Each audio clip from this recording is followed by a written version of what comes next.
Bismillahirrahmanirrahim. Assalamu alaikum. Welcome to remote learning. This is second lesson of remote learning. We are going to revise our unit 1.3 today. This chapter is Introduction to Science, and we have revised previously in our first lesson about the introduction to science and concept of science in Islam. So here we are going to talk about the contribution of Muslim and Pakistani scientists. As I discussed with you about the history, we mentioned some names which were very important for the evolution of science in the past, in the ancient times. Muslim scientists like Jabir bin Hayyan, Razi, Ibn Sina, Bu Ali Sina, Ibn al-Haytham, and many other names were mentioned previously.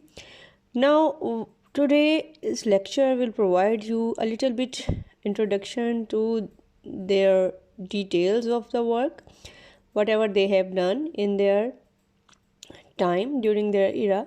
So here is the first one. The first scientist that we are going to mention about over here was the Jabir bin Hayyan. Jabir bin Hayyan was a chemist and he was the founder of chemistry. He was the first one who prepared acids, for example, sulfuric acid, nitric acid, and hydrochloric acid. And one more important thing about him was that he had his own laboratory. His work was recognized and it is still mentioned in some research publications.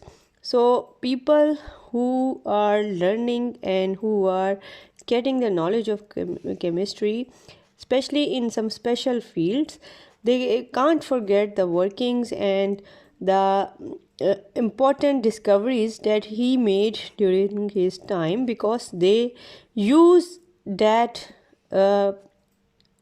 working, and which is mentioned in some important books which are the part of the history now. They just take these books as reference while doing their research work. Even up till now, these books are very important. The translation of these books are available. The most important of them is Alchemia, which was in Latin, but it was published later in English as well. So many other books were also here. He wrote almost 9 books, and all the books were translated into different languages.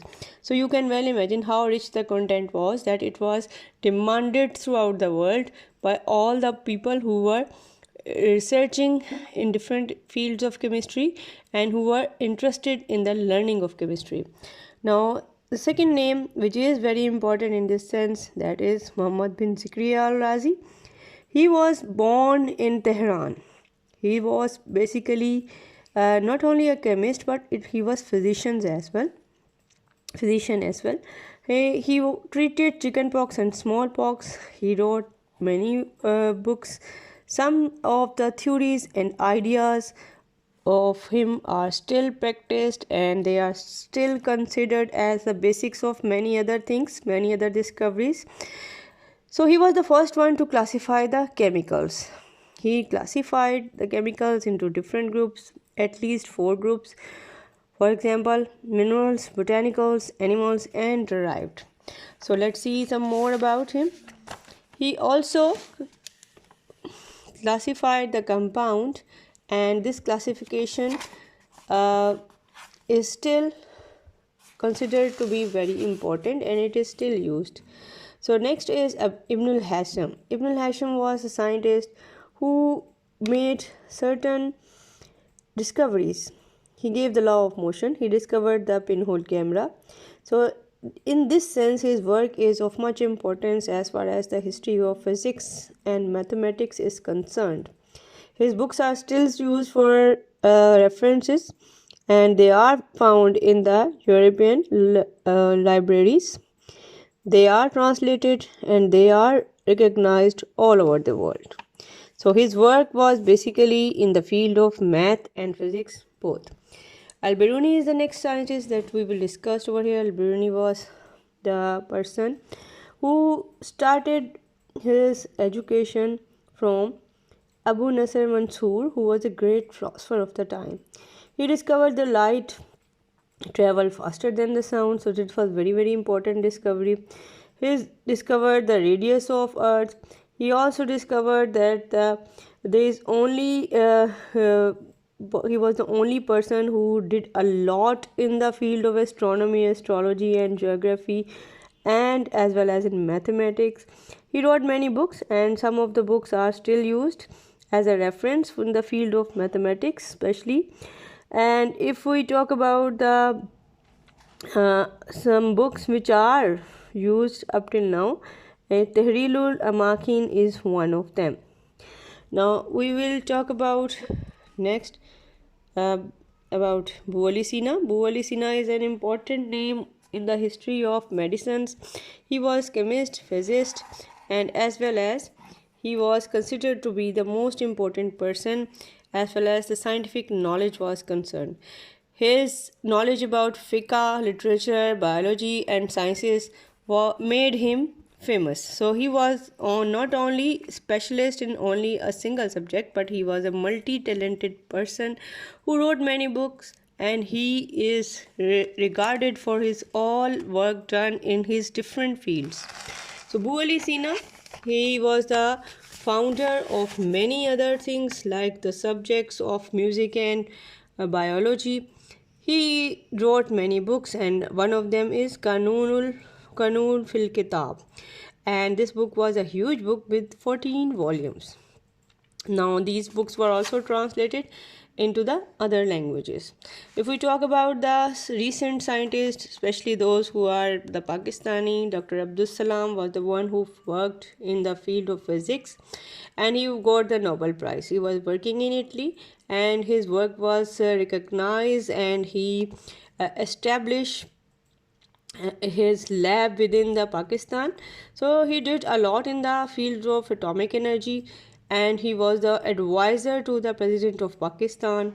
In the same way, he was the chairman of Pak Arab Refinery once in 1961.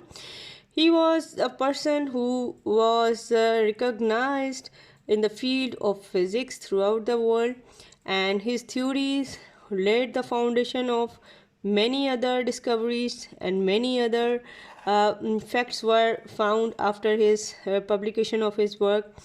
And his work and his research work is still considered to be important among the sciences, the scientists who are working in the field of physics. He was the only person, scientist, who got the Nobel Prize.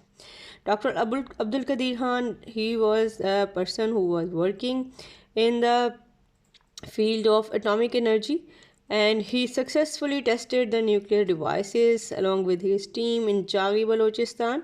As a result of these tests, Pakistan became the atomic power. He served lots of important designations, and people remember him due to his efforts in the field of science, technology, and especially the atomic energy from the core of their heart. Now, if we talk further about some other Muslim scientists, and especially those who are from Pakistan, then Dr. Munir Ahmad is one of them. He was a person who did a lot research in the atomic energy, medicine, and as well as in the agricultural field. This was the field which was not yet under the consideration of any scientist before. So he was the first scientist who discovered some methods for the development of the field of agriculture. His research work is still recognized. Now about Dr. Ataur Rahman, a very important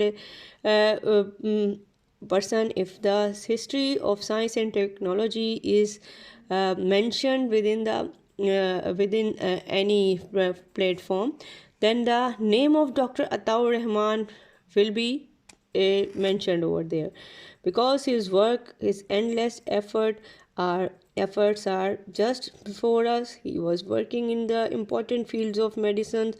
His work was highly appreciated among the world. He published many research papers, and people got benefited of them. He received lots of awards. Now, about Dr. Samar Mubarakwan. He was a part of that team who took participation in the nuclear test, and he and his team did a lot of the work for the nuclear science and technology development programs within the Pakistan. He was the person who was awarded with the national awards, and he was the person who developed the missiles, and he experienced a lot of developments, and his work is still remembered in the field of designing and development of the ballistic missiles as well. He successfully tested all the missile, and his technology was appreciated among the world. Now, Dr. Ashfaq Ahmad, again, he was a person who was the part of the team who tested the nuclear devices, atomic bomb at the Chagi, and he was the one who got the prizes at national level. His work is still recognized, and he is the part of the team who is working on the nuclear program for last 25 years. So this was about the scientists who worked in the Pakistan, and the scientists who were Muslim scientists, especially who were working in past in different fields of science and technology. So in the last, I would like to say that science and technology are not the hereditary traits for any nation. The Muslim scientists, they were famous for their work in past, and they could gain their glory if they work hard with dedication and with the continuous effort. They can get their name in the same way as it was in past. So that was all for today's lecture. Hope you have done today's work, and if you do it, then submit it in the Google Classroom, and don't forget to do it in within the time limit. Thank you very much. See you soon. Allah Hafiz.